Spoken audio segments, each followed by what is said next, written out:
Jon Snow is not just one of A Song of Ice and Fire's most popular characters, but thanks to the efforts of the Game of Thrones TV show and by extension Kit Harington, he's also become one of the biggest pop culture icons of the last decade.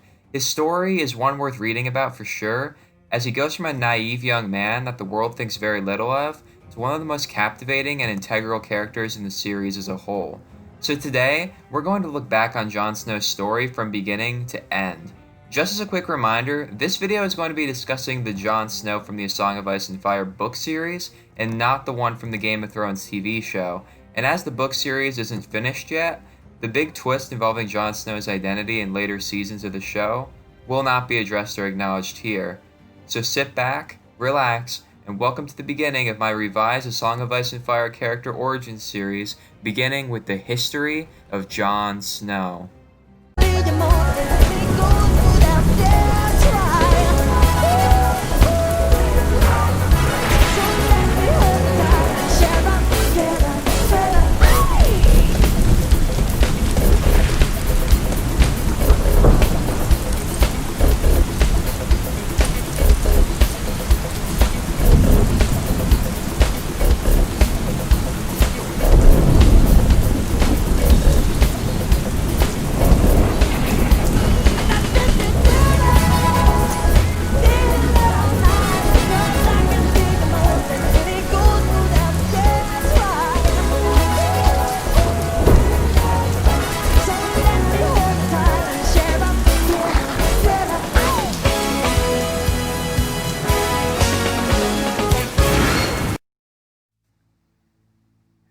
Jon Snow was born in 283 AC to Eddard Stark, the Warden of the North and an unknown woman, during Robert's rebellion.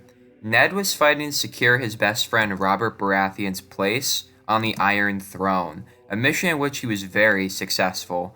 Jon was seemingly named after Ned's foster father, Jon Arryn, and his last name Snow was given to him due to his legal status as a bastard. As a bastard, Jon took on the surname that every bastard of the North is given, Snow. However, upon returning home with the infant Jon in his arms, Ned's wife Catelyn Tully immediately despised him, as he was a constant reminder that Ned cheated on her during the war. Despite Catelyn's pleas to Ned to send Jon away to be fostered elsewhere, they fell on deaf ears.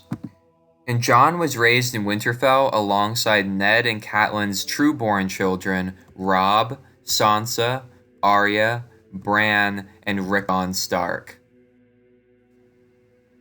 Growing up in Winterfell, Jon was hated by Catelyn, but he did get along well with his father Ned, as well as most of his half-siblings, especially the young Arya Stark. She and Jon were both outsiders in the family, as Arya was a rebellious tomboy who refused to conform to what was expected of her as a woman, and Jon was a bastard who was just ostracized because of Catelyn's hatred for him, as well as tradition. They also looked the most alike, as Arya was the only true-born Stark to have black hair and gray eyes, instead of red hair and blue eyes like her mother. Jon also got along well with his older brother Robb and his younger brother Bran, but his sister Sansa wasn't particularly fond of him due to his bastard status and her close relationship with her mother. Jon wasn't allowed to sit with his family during meals, due to tradition dictating he be treated as slightly lesser than the true-born Starks. Ned Stark made a point of keeping Jon well educated, though, and had him tutored by the family Maester Luwin, and he was also taught how to sword fight by Sir Roderick Castle, the Master at Arms, ever since he was old enough to walk. As children, Jon and Robb trained alongside each other and spent a lot of time together, even pulling pranks on some of the knights stationed at Winterfell. They also enjoyed pretending to be great heroes of legend and would have mock sword fights. One time, Jon claimed that he was Lord of Winterfell during a play fight, but then Robb told him not to say that, because, well, it would never happen for real.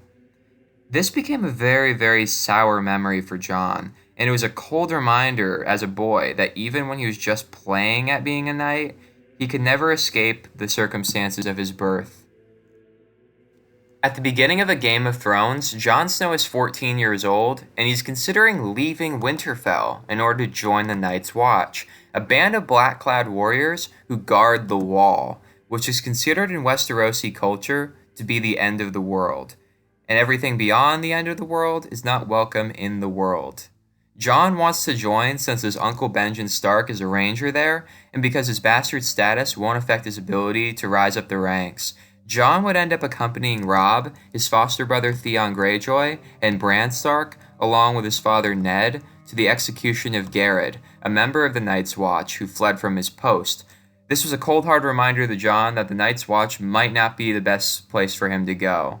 On the way back, they stumbled across the deceased direwolf and her 6 cubs, one of which was gifted to each of the Stark children, including Jon himself, who claimed an albino cub with red eyes that nobody else wanted, who would end up naming this cub Ghost. Soon after this, King Robert Baratheon and the rest of the royal family arrived at Winterfell to ask Ned to replace Jon Arryn, who had just died, as Hand of the King, which is basically the king, except it's second to the king. At the feast later that night, Jon reunites with his uncle Benjen Stark and asks him about the possibility of joining the Night's Watch. Benjen is hesitant since Jon is only 14, which causes Jon to storm outside frustrated. Outside, he runs into King Robert's brother-in-law, Tyrion Lannister.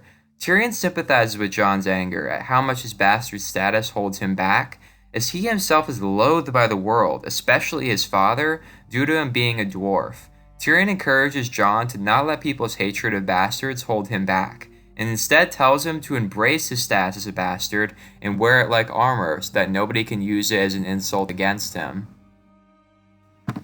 After Ned Stark accepts King Robert's offer to become his new Hand of the King and move to King's Landing with him, Catelyn adamantly refuses to allow Jon to stay in Winterfell. Up to this point, Ned has been the only person keeping Jon in Winterfell, as Catelyn's wanted to get rid of him for years.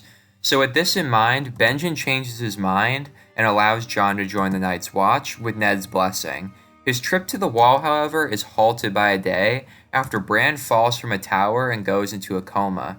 Catelyn refuses to leave Bran's bedside and actually acts coldly towards Jon when he arrives to visit him and say goodbye to him.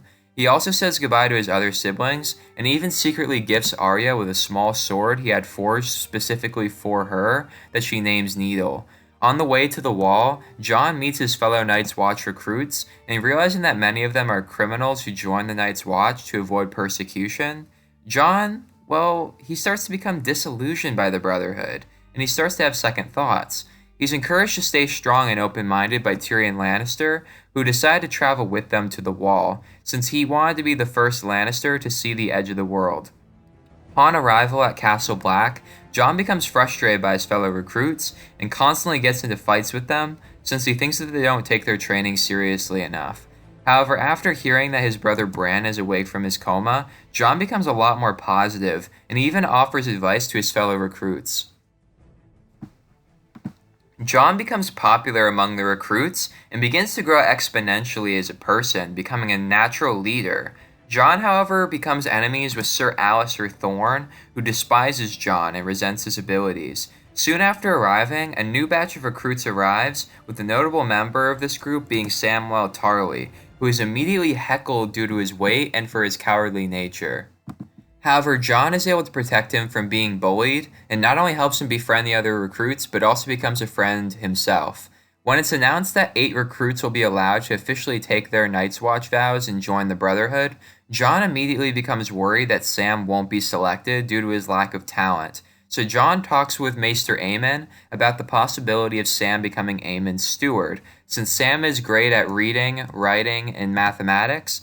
However, this does earn Jon yet another enemy in the form of Chet, Aemon's existing steward. In the end, Jon's mission is a roaring success, as Sam becomes Aemon's new steward.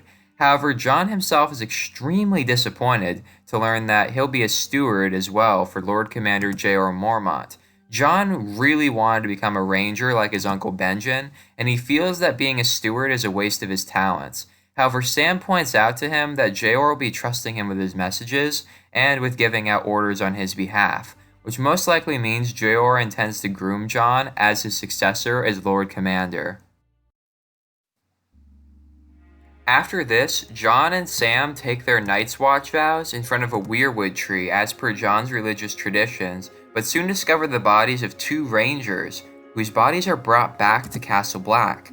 Meanwhile, Jon's father, Ned Stark, is arrested for supposedly attempting to usurp the Iron Throne after King Robert's untimely death on a boar hunt. Alliser Thorne mocks Jon for this, which causes them to get into an altercation, and so Jon is put in isolation from the other members. However, when the two corpses of the Rangers reanimate as others, or White Walkers as they're called in the show, Jon is able to save Jeor Mormont's life by burning them with a lantern, severely burning his own right hand in the process. This gets Jon back into Jeor's good graces, and he's rewarded with the Mormont Valyrian steel sword Longclaw, which Jon repurposed specifically for Jon by replacing the headpiece with a wolf's head. Despite being more accepted into the Brotherhood than ever before this, Jon is tempted to leave Castle Black and travel south after hearing his father Ned was executed by the new King Joffrey. However, his friends are able to catch up to him and convince him to return and honor his oaths, knowing that he'll die if he breaks them. Jeor makes Jon his squire, and a large host of Night's Watch members, including Jon, travel north of the Wall to investigate the return of the others and search for Benjen Stark, who went missing while on patrol. Before beginning the investigation of the haunted forest beyond the Wall, Jon convinces Jeor Mormont to allow Sam to come along with them in order to provide maps of the land in the far north. Jon also brings Ghost with him as well. After passing through several wildling villages and finding no signs of the wildlings themselves, they eventually come across Craster's Keep, which is owned by Craster, an old man who marries his own daughters and uses them for procreation and manual labor. The Night's Watch, however, isn't allowed to do anything about the daughter's situation due to the fact that Craster is a known ally, quote-unquote, of the Night's Watch. So despite their misgivings, Jeor forbids them from helping the girls out. This doesn't stop Samwell from attempting to convince Jon to help a pregnant daughter named Gilly escape. She wants to escape as she's extremely worried that her child will be a boy, as Craster leaves his sons in the woods to be taken by the others in exchange for them not attacking his home. However, Jon refuses this and even yells at Sam for bringing such an idea up. Jon and the Night's Watch press on further north, where they make it to the Fist of the First Men, where Ghost unearths dragonglass daggers and an old war horn wrapped in a Night's Watch cloak. Jon then distributes the items amongst the party, giving Sam the war horn and one of the daggers. After this, Jeor's party crosses paths with another Night's Watch party, led by famed Lord Commander Qhorin Halfhand. Jon is picked to accompany Qhorin and his 3 scouting parties into the Skirling Pass, a very, very steep ravine. There they covertly discover the presence of 2 wildling sentries, and Jon is assigned to kill them. While he kills one of them with no problem, the other is revealed to be a woman named Ygritte, who Jon just refuses to kill, and he takes her prisoner instead. After a night where Jon bonds with Ygritte by telling her his origin story, and she tells him about a wildling folktale, Jon, he knows in his heart he just can't kill Ygritte. So when Qhorin orders him to do so, he secretly lets her go instead. Before leaving, she offers him the idea of abandoning the Night's Watch and becoming a wildling, but he refuses. That night, when Jon is asleep, he dreams through the eyes of Ghost, and he sees a great wildling army of giants and mammoths. This confirms that, similar to his sister Arya and his brothers Bran and Rickon, Jon is a warg, meaning he can possess the bodies of any animal. After seeing thousands of wildling soldiers all united under the King Beyond the Wall, Mance Rayder, Qhorin decides to turn the party around and return to the Fist of the First Men. Qhorin splits the party up, leaving only him and Jon alone. Knowing the wildlings will likely find him before they make it back, Qhorin orders Jon to join the wildlings and gather information from the inside. Sure enough, the pair are discovered by Rattleshirt, who forces Jon to kill Qhorin to show his loyalty, and Jon officially becomes a wildling. After the death of Qhorin Halfhand, Jon Snow is taken to the wildling camp, where he meets Mance Rayder, the King Beyond the Wall himself, the man who was able to successfully unite dozens upon dozens of warring wildling tribes under one banner. Jon is able to successfully convince him that he was treated badly at Castle Black due to him being a bastard. Mance, being a former Night's Watchman, sympathizes with Jon, and he accepts him as a wildling. Jon soon begins a romantic relationship with Ygritte, which makes Jon feel more split than he's ever felt before, as he's still secretly loyal to the Night's Watch, but is also genuinely falling in love with Ygritte, a feeling only solidified when he loses his virginity to her. Mance assigns John a mission alongside Ygritte and two other wildlings to covertly climb the wall and surprise Castle Black by attacking from behind. The journey up the wall is perilous, and some die, but John and Ygritte both survive the climb, after which they climb down to Greyguard and they enter the Gift, a patch of land just beneath the wall. During this time, John contemplates using this opportunity to escape and warn the Night's Watch of Mance's oncoming invasion. In the end, after refusing an order from Wildling Commander Stur to kill an old man at Queenscrown, they get into an altercation that's broken up when Bran Stark's direwolf Summer attacks the group, giving John an opportunity to escape to Castle Black, but not before an emotionally hurt Ygritte shoots John in the leg with an arrow. John barely makes it back to Castle Black due to his blood loss, but is able to successfully warn the Night's Watch, and his wound is cured by Maester Aemon. Afterwards, Mance Rayder launches a full-scale invasion of the Wall, a battle in which John fights heroically. During the battle, however, John crosses paths with Ygritte, but much to his sadness, she's shot dead by a fellow Night's Watchman. After fellow Watchman and temporary commander Donal Noye is killed in battle, John reluctantly takes over as commander and is able to hold off the Wildling invasion for several days. When Sir Alliser Thorne returns to Castle Black, however, John is arrested for treason and for the murder of Qhorin Halfhand, with plans to hang him the next morning. However, realizing John is too popular among the soldiers to be executed, Aemon is able to successfully convince them to spare John's life. However, still hoping for him to die, they send John on a suicide mission beyond the wall to assassinate Mance Rayder. While talking with Mance, John discovers the Wildlings were not trying to conquer the South, but are in fact just trying to escape from the others, and the Watch just won't let them pass unless they have to fight through them. Mance presents the Horn of Winter, a war horn that supposedly can destroy the wall when it's blown. Mance threatens to use it if he and his army aren't allowed through the wall. Mance then promises to give John the horn after they pass through, as long as they aren't attacked from behind. Before John can make his next move, the conversation is interrupted by the arrival of King Stannis Baratheon, the late King Robert's younger brother. Stannis claimed himself as king after discovering that Robert's quote-unquote trueborn children were not actually his children. However, after a bad defeat in King's Landing in the Battle of Blackwater Bay, Stannis is desperate for allies, and so he aids the Night's Watch in defeating the Wildlings. Mance Rayder is then burned to death by Stannis' companion Melisandre after he refuses to switch allegiances, and the Horn of Winter is destroyed. After the battle, John learns that Jeor Mormont was killed at Craster's Keep due to a mutiny orchestrated by Olo Lapand, a disillusioned member of the Night's Watch who also killed Craster himself.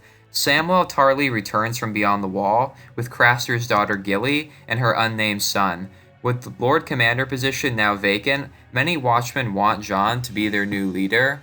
However, John himself is torn, as he also gets a very generous offer from King Stannis. You see, he offers to legitimize John as Jon Stark, and allow him to marry Mance Rayder's widow Val in order to unite himself with the Wildling tribe. He also offers to help John regain control of Winterfell from the Boltons, who betrayed the Starks and seized the castle for themselves. He offers John the position of Warden of the North. In the end, after John wins a landslide victory in the polls to become new Lord Commander of the Night's Watch, he declines Stannis' offer in favor of keeping his oath to the Night's Watch. As Lord Commander, John necessitates the need for archery lessons at Castle Black, remembering their vital importance during the war against Mance Rayder. When Melisandre begins discussing the usefulness of Kingsblood and cursing Stannis' enemies, John fears for Mance's newborn son, since he is the son of a king, and so he secretly switches Mance's son with Gilly's son, which of course causes Gilly a lot of understandable pain and sorrow. John then sadly sends Samwell Tarly south to the Citadel in order to replace Aemon as Maester since he's on his deathbed. Since Sam and Gilly had already become a couple by this point, she and Val's son go with Sam. John is under the constant scrutiny of King Stannis, who's annoyed at John for declining his offer for legitimacy, and so John placates him by giving his army the Night Fort as a base. Lady Melisandre warns John about daggers in the dark. John then orders Sir Janos Slynt to lead the garrison of Greyguard, but when he refuses to take orders from a bastard, John orders his execution. But remembering how his father Ned would always personally behead traitors himself, John would execute Janos himself. This incident causes King Stannis to finally respect Jon Snow as Lord Commander, and by extension, his decision to remain in the Night's Watch. Stannis then plans an invasion of the Bolton stronghold of the Dreadfort, but Jon convinces him to form an alliance with the Northern Mountain clans first. And this greatly strengthened Stannis' forces. Melisandre would then reveal that she secretly switched Mance Rayder and his lieutenant Rattleshirt before they were executed using magic to switch their faces, meaning Mance Rayder is still alive, and he's Jon Snow's servant in disguise. With the information that Mance is still alive and loyal to him, Jon sends Mance to Winterfell to rescue his sister Arya, who is rumored to be there to forcibly marry Ramsay Bolton. In actuality, it's not Arya, it's an imposter played by Jane Poole, but Jon doesn't know that.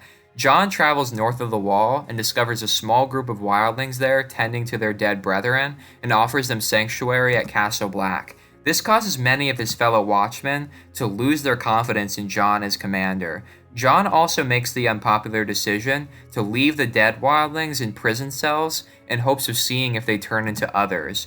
Jon promptly sends every pardoned wildling to the various abandoned fortresses along the Wall, and he negotiates with Tycho Nesteros of the Iron Bank of Braavos for a loan to purchase more food and a naval fleet for the Night's Watch. You see, Tycho is tired of Queen Cersei and House Lannister as a whole, refusing to pay their debts to the Iron Bank, and so he decides to side with King Stannis.